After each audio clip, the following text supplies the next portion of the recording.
اور ناظرین، مری میں رات گئے سے شروع ہونے والا برف باری کا سلسلہ تھم گیا ہے۔ سردی کی شدت بڑھ گئی ہے اور درجہ حرارت نقطہ انجماد سے نیچے گر گیا ہے، جبکہ سیاحوں کی بڑی تعداد برف باری کے دل فریب نظاروں سے خوب لطف اندوز ہو رہی ہے۔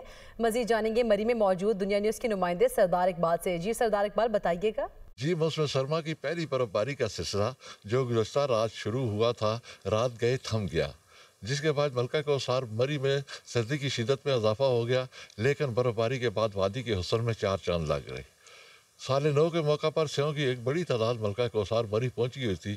برف باری کو دیکھتے ہی ان کے چہرے خوشی سے کھل اٹھے اور وہ اس خوبصورت نظاروں سے بھرپور طریقے سے لطف اندوز ہو رہے ہیں۔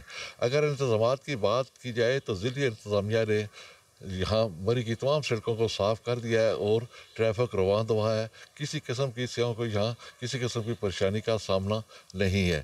ادھر اگر بات کی جائے محکمہ موسمیات کے حوالے سے تو محکمہ موسمیات نے بھی برف باری کا سلسلہ وقفے سے ایک دو دن جاری رہنے کی نوید سنا